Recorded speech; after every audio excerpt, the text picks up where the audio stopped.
Thank you so much for that introduction. And yeah, thanks very much to Val and to the Tennyson Society for inviting me. Hi, everyone. Thanks to you as well for joining today, this morning, tonight, as the case may be. So the talk I'm giving today will draw, as Val said, on a larger project on Victorian poetic neologism, and it'll be divided into three parts. And let me just make sure I can advance this slide. There we go.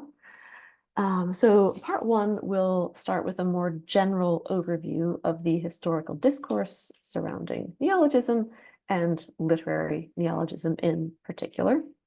Then in part two, I will discuss certain coinages in Tennyson's early poetry and the critical responses to them.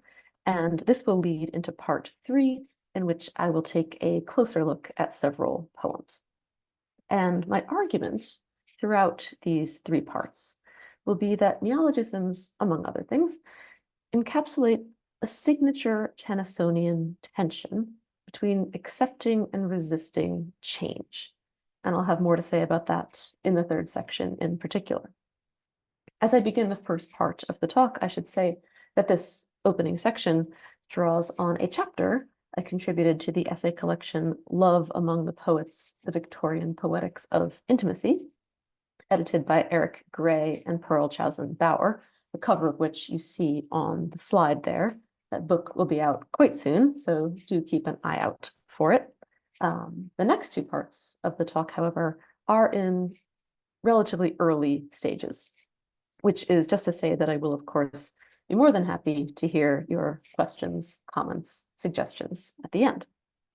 I'll say too that there are quite a few quotations in this section. I'll put many of them on the slides, but will not visually overwhelm you with all of them.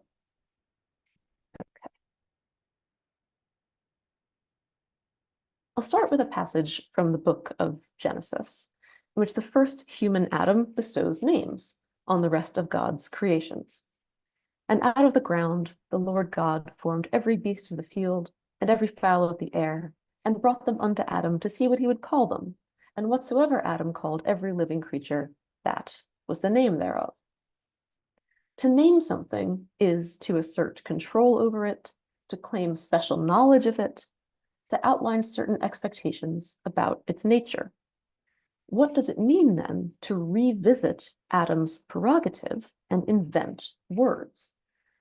It may imply the existence of new concepts or new inventions or new circumstances for which a new shared vocabulary is needed, the inevitable outgrowth of a changing society with changing ideas. At other times, though, it may indicate not the presence of a fresh phenomenon, but rather a neologist's ability to isolate and recognize and characterize something familiar, something that many have perhaps experienced, but have not yet been able to name. It then has less to do with meeting a collective cultural requirement and more to do with elevating and celebrating the individual imagination. So in that case, does the act of coining words reflect thrilling creativity or overweening presumption? Indeed, this act is sometimes framed as an unwarranted and affected liberty that attempts to short circuit and artificially accelerate the natural evolution of language. Writers have historically often been warned to refrain from producing words that are strange or surprising or without sufficient precedent. In Lewis Carroll's Through the Looking Glass, the rather peremptory character Humpty Dumpty contends that he can change the language by sheer force of will. When I use a word, he tells Alice, it means just what I choose it to mean, neither more nor less. The nonsense poem Jabberwocky, which Humpty Dumpty goes on to explain to Alice, tests the limits of this theory.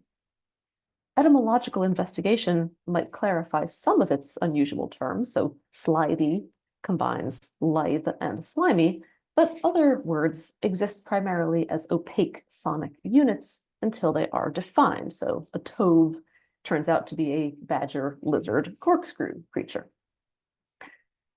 Theorists often warn that poetic neologizing may come to represent a kind of anarchic Humpty Dumptyism. Even if it doesn't stray into cryptic nonsense language, it may give radical license to the individual imagination.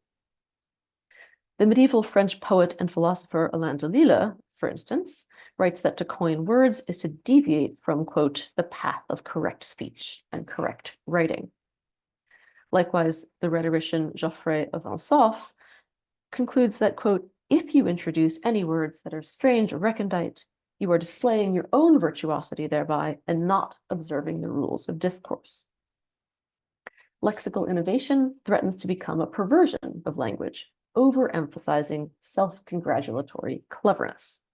To coin a new word, then, is an act of radical innovation, what the Renaissance rhetorician Thomas Wilson calls counterfeiting the King's English.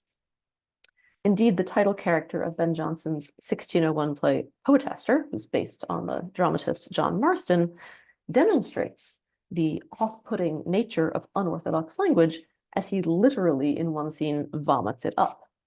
He's warned after this purgation to avoid seeking, quote, wild, outlandish terms to stuff out a peculiar dialect. Samuel Daniel, too, denounces the literary fashion of, quote, forging strange or unusual words as if it were to make our verse seem another kind of speech out of the course of our usual practice, displacing our words or inventing new, when our own accustomed phrase, set in the due place, would express us more familiarly and to better delight than all this idle affectation of antiquity or novelty. After accelerating during the Renaissance and waning in the 18th century, neologizing flourished again in the 19th. In fact, the Victorian era witnessed an explosion in linguistic innovation. Between 1730 and 1739, the Chronological English Dictionary records 577 new entries. Between 1830 and 1839, it records over 2,500. Much of this new vocabulary sprang from developments in science and technology. Indeed, the word scientist is itself a 19th century invention. But debates about invented language took place in literary circles as well.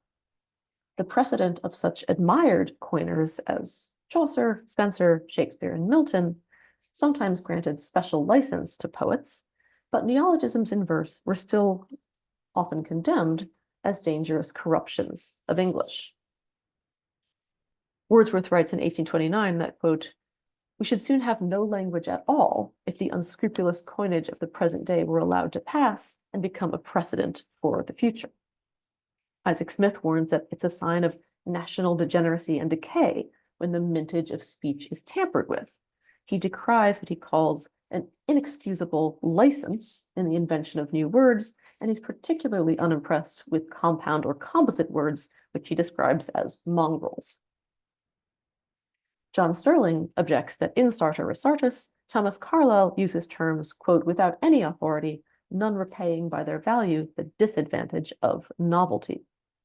And similarly, the journalist Henry Reeve finds the Oxford English Dictionary too inclusive.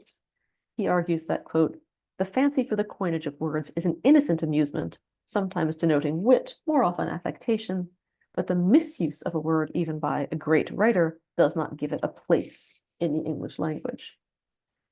Language change, it seems, which should take place gradually and by common accord, cannot be imposed on the public by presumptuous individuals. Carlyle, by the way, defends his linguistic inventiveness, writing that, quote, if one has thoughts not hitherto uttered in English books, I see nothing for it but that you must use words not found there, must make words. And Henry Bradley, a senior editor of the OED, agrees. Many a coinage, he says, has been formed, quote, not out of foolish affectation, but because it supplied the means of expressing necessary meanings with a degree either of precision or of brevity to which the native resources of the language were inadequate. So again, we see that neologisms are often understood through change and rupture, sometimes via the principle that new ideas require new terms, and sometimes via the anxious objection that individuals have no right to effect such change in a sudden, unilateral, and idiosyncratic fashion. However, it's also worth looking at the other side of the coin here. There are several senses in which neologisms can reflect not only radical innovation and/or potential decay, but also nostalgia and even purism. First, for the Victorians, as I mentioned, there is, of course, the precedent of widely admired poetic neologizers of the past, including Chaucer and Shakespeare. Secondly, there's the fact that in the 16th century, anxieties about the deficiencies of English helped to motivate the boom in neologizing. And here I'm drawing on Richard Foster Jones's useful book, The Triumph of the English Language.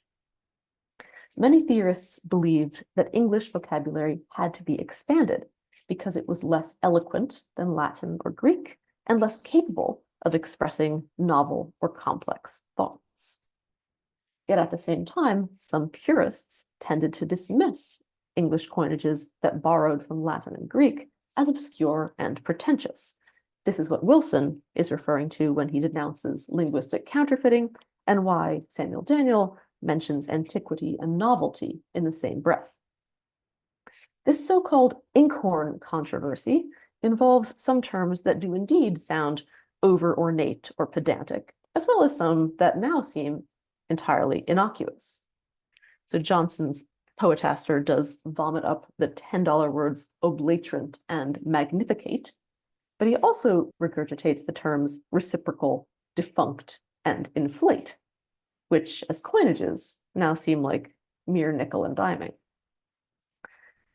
An important compromise between amplified expressiveness and unaffected intelligibility emerges via the idea that new words should be formed by adapting and recombining familiar English roots rather than borrowing from foreign tongues.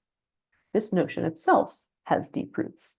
Famously in Ars Poetica, Horace acknowledges that poets may occasionally invent new words to describe novel or abstruse concepts, but this should be done by recombining recognizable parts of speech.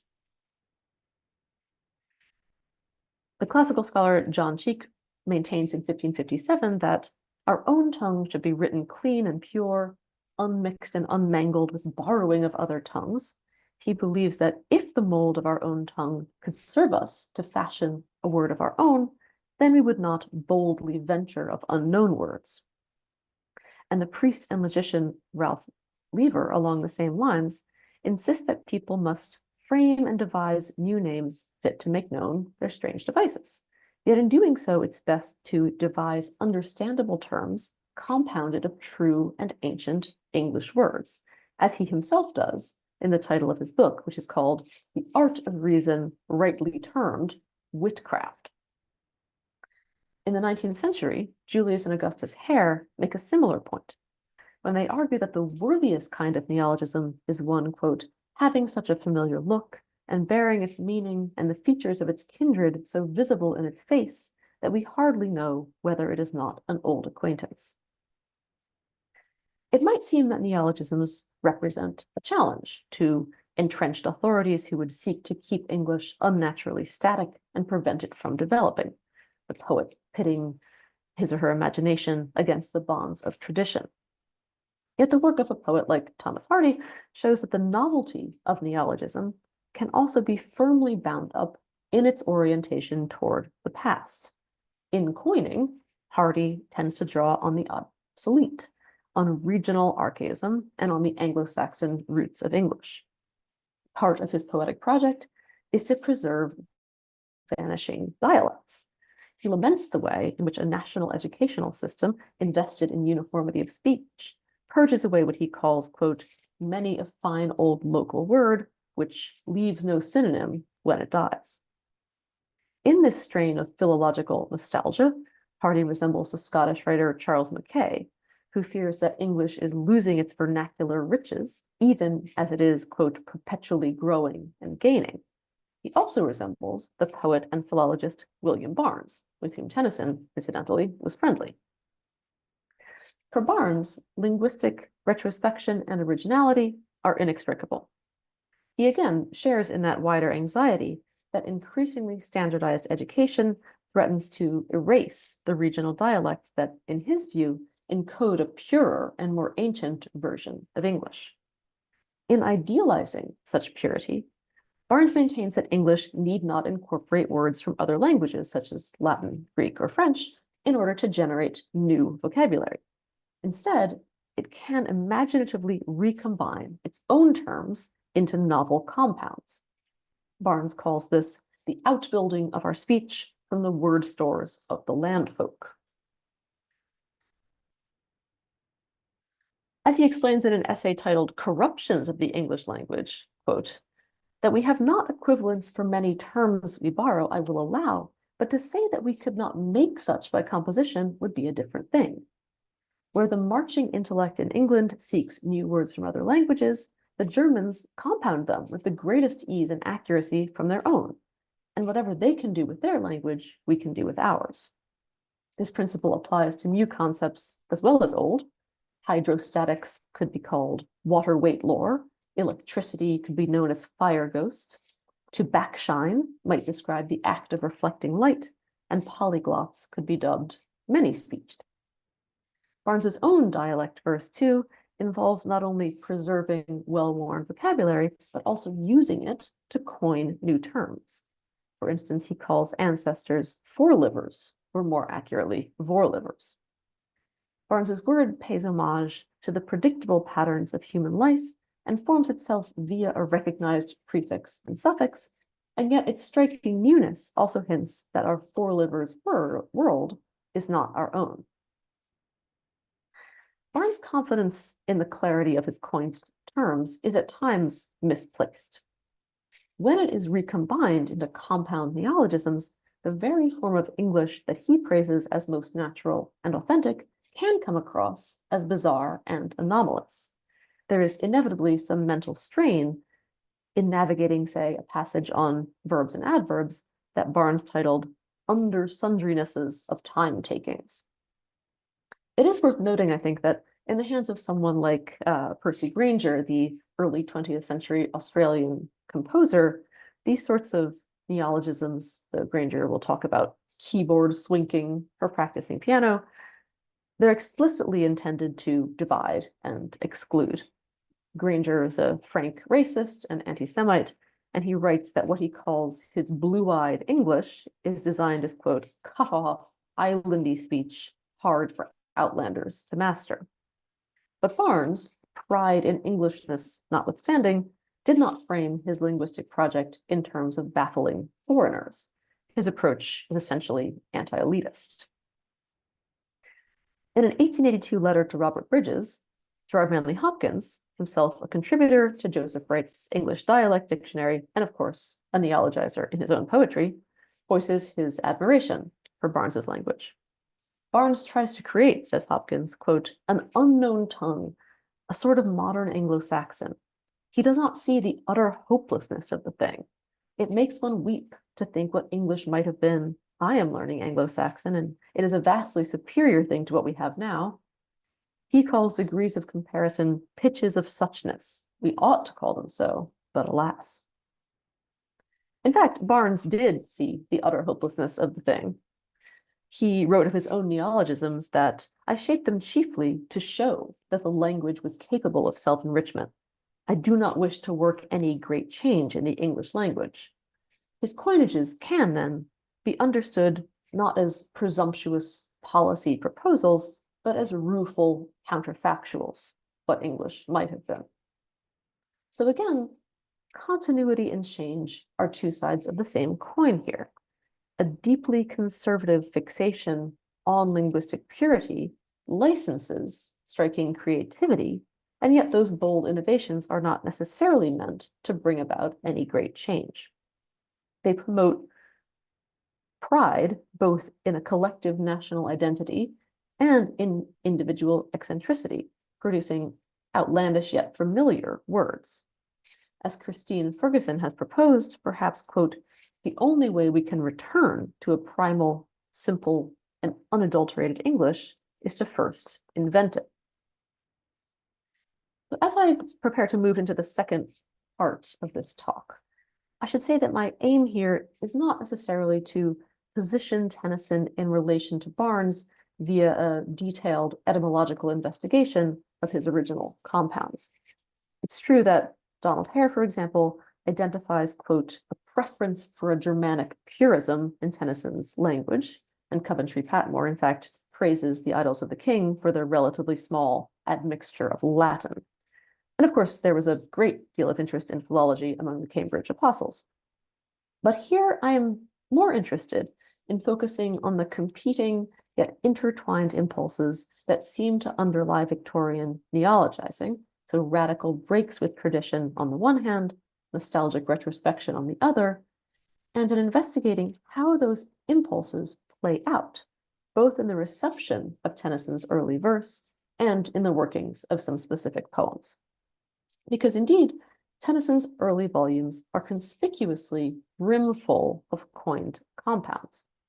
Joseph Phelan has a wonderful article called Bloom Luxuriance, Compound Words in the Poetry of the 1830s and 1840s. It's been a really useful resource for me. And Phelan believes that Tennyson's early compounds are most striking when they are unhyphenated, especially because it's these unhyphenated inventions that Tennyson is most likely to alter or suppress in later reprintings of his verse. Perhaps they seem more like those presumptuous accelerations of language change critiqued earlier in this talk. After all, as Hopkins says, quote, English compounds do not seem real single words or properly unified till by some change in form or spelling or slur in pronunciation, their construction is disguised. So even though hyphenation or the lack thereof is not my central concern here, I'm going to concentrate in particular on Tennyson's unhyphenated original compounds, especially given the attention those attract from critics, as we'll see. So to give just a few examples, not a comprehensive overview, from poems chiefly lyrical, there's Pale Cold Lips in The Burial of Love. The Mystic features the coin verb upburning. The sonnet beginning, Shall the hag evil die with child of good, describes cavern throats and blast-born hail. Mountains are fountain pregnant in an early poem called Chorus, which also features the word globe-filled. The Grasshopper introduces summer hours and summer pride, among others. Silver-flecked morn figures into a lady sleeping. The sonnet beginning, The pallid thunder-stricken sigh for gain, contains an understream, uprend, and thick-stemmed surface in the poem Love. Tellingly, these examples are all from poems that Tennyson never reprinted, and I will return to several of them in more detail in a few minutes. And when Tennyson chooses to revise his poems rather than suppressing them, he systematically removes, or less frequently just hyphenates, the unhyphenated neologisms in particular. For instance, The Lady of Shalott originally contained a cloud-white crown and a pearl garland. Mariana in the South loses in revision words such as sharp-shadowed, dark-latticed, and dark-lustrous. Additionally, in this poem, the phrase, when the dawn crimson changed, becomes in 1842, till all the crimson changed. The phrase, sun-white wall, becomes blinding wall. Tennyson's revisions of The Miller's Daughter do away with, for example, lute-toned and starry bright, and the 1842 version of The Palace of Art removes the evocative term many-faced and the line deep-trenched with thunder fires. And in a set of particularly well-documented revisions, Inoni loses a wealth of original compounds. In 1832, a literary gazette reviewer reprints the opening lines of this poem and italicizes Glen River, steep down, tendril twine, cedar shadowy, snowy columned. I've reproduced those emphases on the slide, though it's worth mentioning that the compound word steep down had actually been attested since the 16th century. This review sums up despairingly the sheer insanity of versification. It's interesting that versification should be such a prominent complaint here. Coleridge also criticized Tennyson's early work for metrical imprecision, and this helps to motivate some of Tennyson's revisions. At one point, Tennyson posits that Coleridge must have misunderstood words like Glen River and tendril twine as dactyls. Tennyson explains that this was, quote, because I had an absurd antipathy to hyphens and put two words together as one word.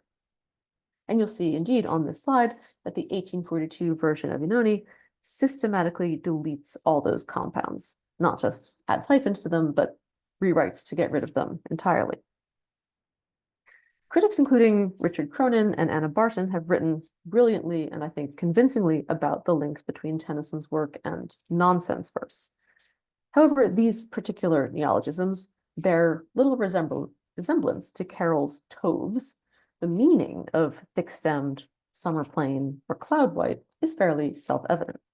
All the same, it's striking how many reviewers objected strongly to Tennyson's habits of diction.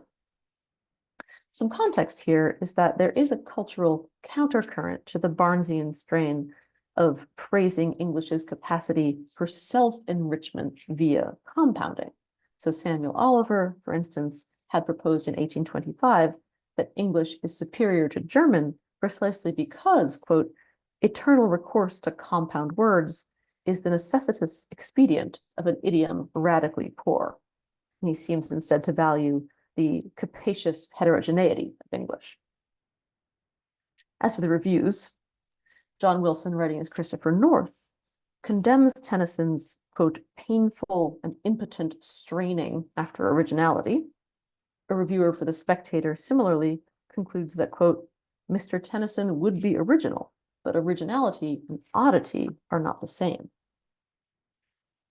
To give a better idea of the kind of odd straining these critics had in mind, the New Monthly Magazine specifically condemns, quote, the too frequent use of the hyphen and of the accent and of compound words, or rather a fondness for throwing two or three words into one without a hyphen at all. The Literary Gazette reviewer, from whom we've already heard on the previous slide, complains of words such as golden-rinded and grape-thickened, that such compounds enter in such prolific abundance into Mr. Tennyson's versification that a small new dictionary might be published of them. The revisions that Tennyson made in 1842 are embraced by a review in the Christian Remembrancer, which allows that, quote, we are glad to see the effervescence of Mr. Tennyson's youthful style tamed down, his mannerisms nearly all disappeared, especially one which we once feared was destined to grow upon him, a passion for compound words. However, a review of poems chiefly lyrical in the Tatler offers a more nuanced assessment, and that's the longer quotation on the slide. The reader will observe some compound epithets in it, printed in a novel manner, which is peculiar to Alfred Tennyson's volume and struck us as one of the marks of his being liable to be run away with by a conceit. But it is not affectation. It is only a strong sense of the idea he is impressed with and a strong wish to make others equally sensible of it. But it might have been as well for him to suppose, both for his own sake and the reader's, that others could become sensible of the beauty without it being pressed upon them after so unusual a fashion. We are not bound to give our compound epithets an un-in-one-breath utterable look because the Greeks did. So although Tennyson's inventions often seem objectionable, chiefly because they're idiosyncratic, eccentric, and bizarre, they're also bound up with excessive deference to the past, with nostalgia for ancient Greece in this case. Indeed, when an 1844 Tennyson retrospective in the Southern Literary Messenger objects that this poet, quote, manufactures words, alters them, and frequently uses them in the most singular manner, that critique goes alongside a complaint about his overuse of, quote, old words and obsolete phrases. What's more, if we look back at that Tatler review, there's an emphasis not only on nostalgia, but also on the way that Tennyson's original compounds reflect his urgent desire to communicate a specific kind of beauty. Neologisms perhaps tend to slow the pace of reading, obliging a reader to pause and linger.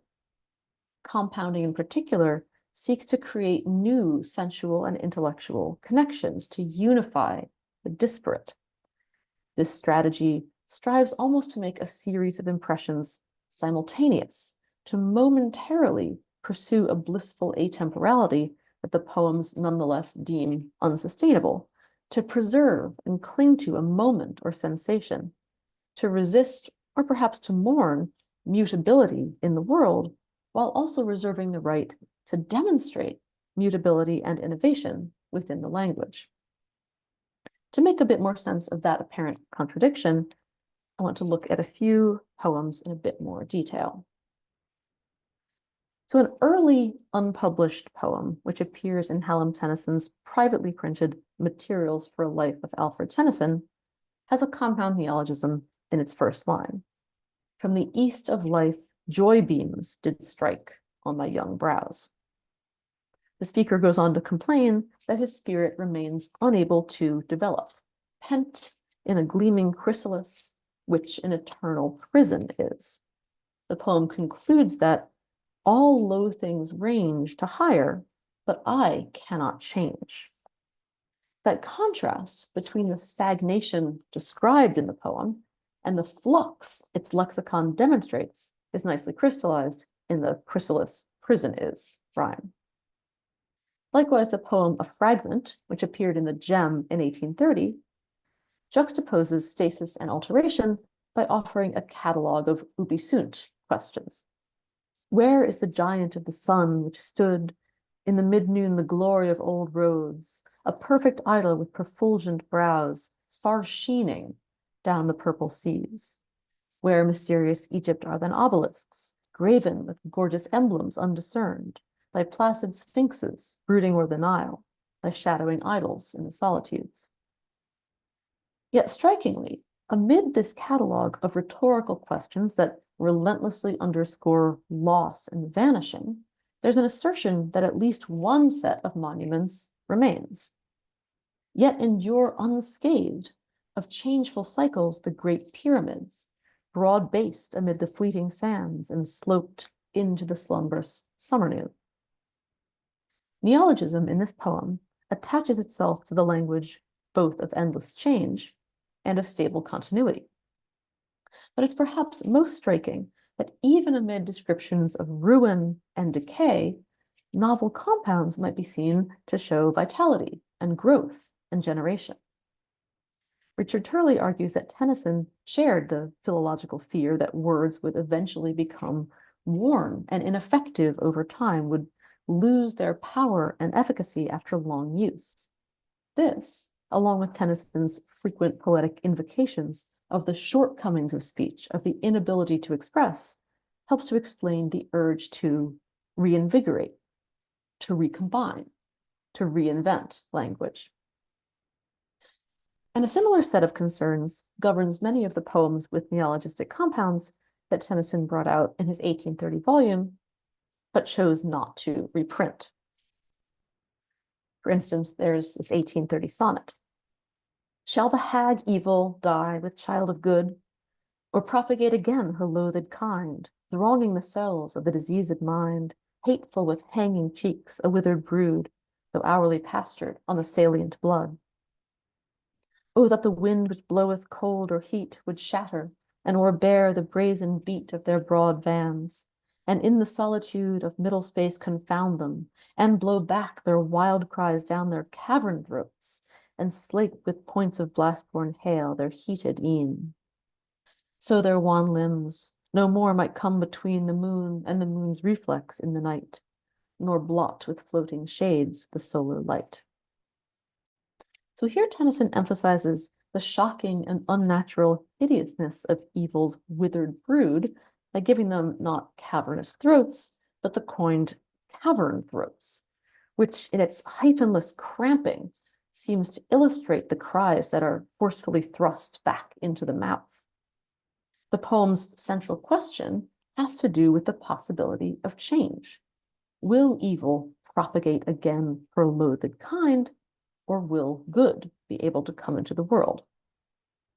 This concern, I think, is echoed in the subtly irregular rhyme scheme, what looks like perfect visual consistency among the words good, brood, and blood, in fact reveals subtle variations in pronunciation.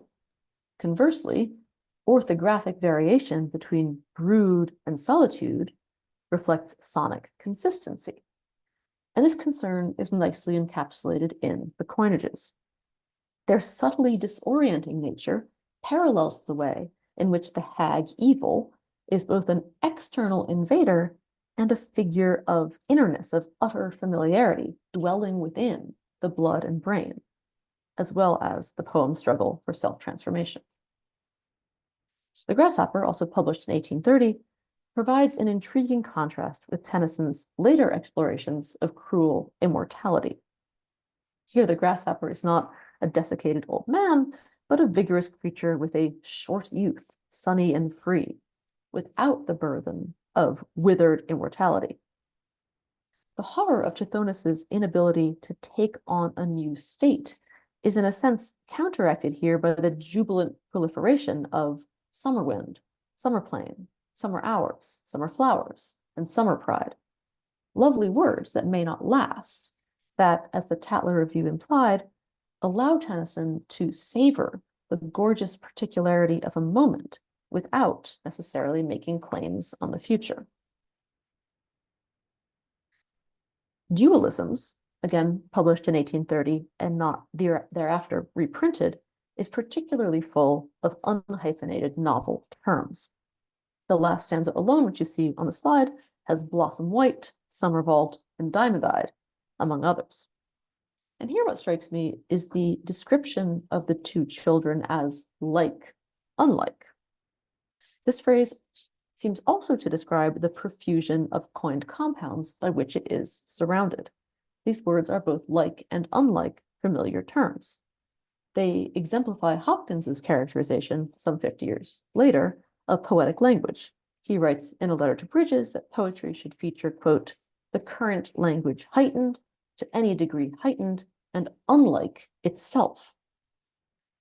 Indeed, coining here transforms expression without rendering it obscure.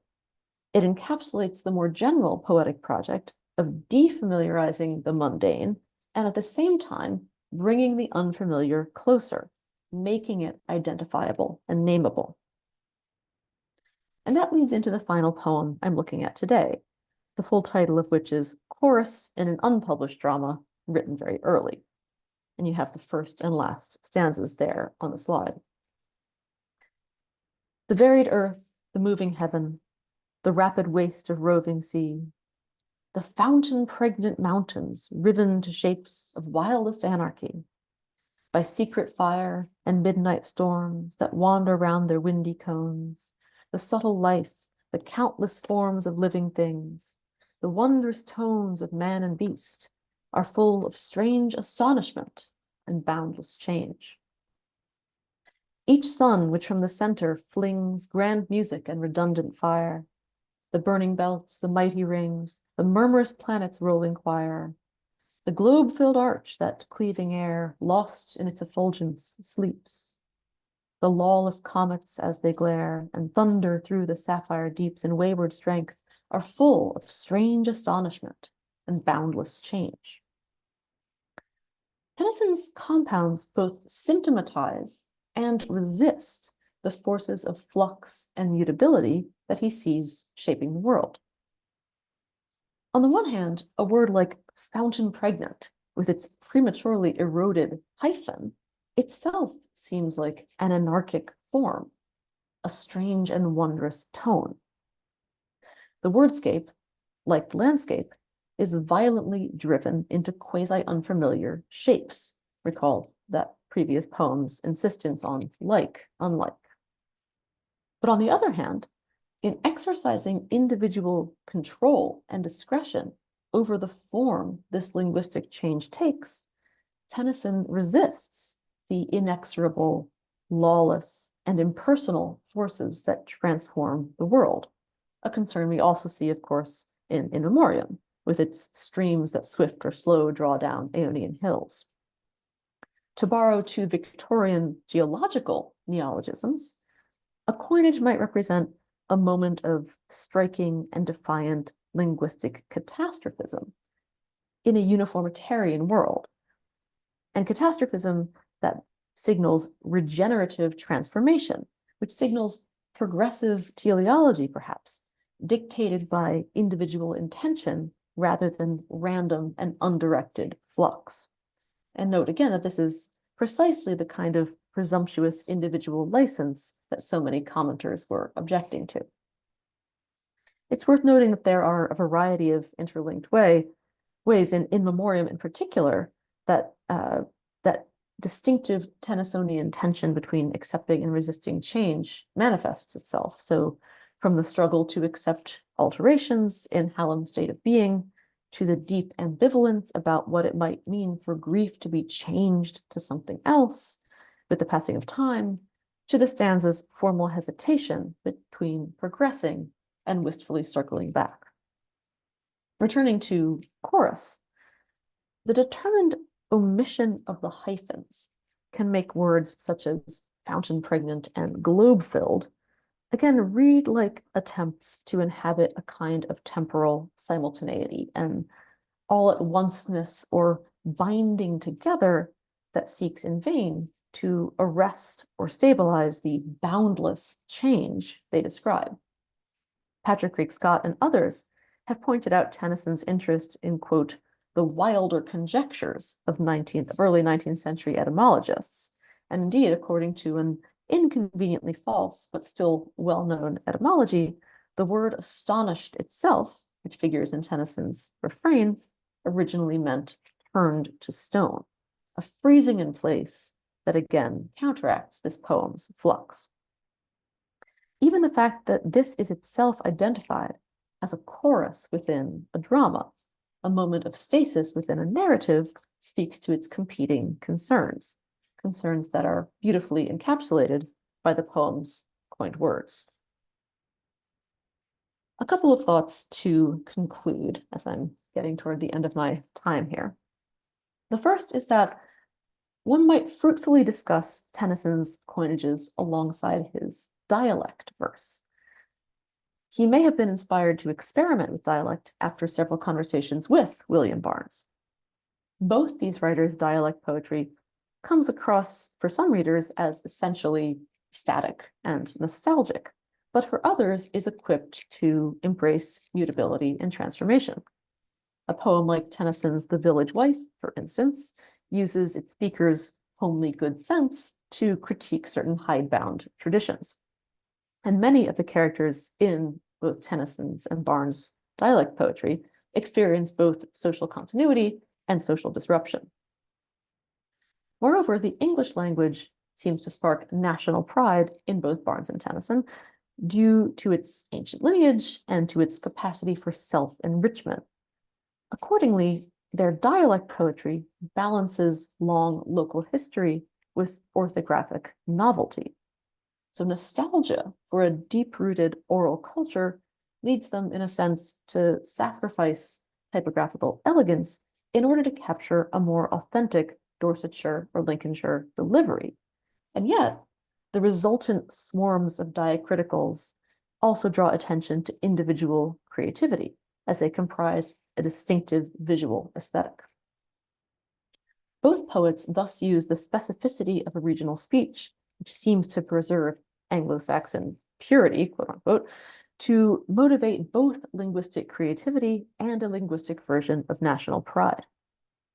One object, perhaps, of these poets' impossible nostalgia is an early Germanic imaginary in which words can be recombined at will to create transparent, beautiful, and precise neologisms, so a paradoxical English that can blur Englishness that can blur national boundaries.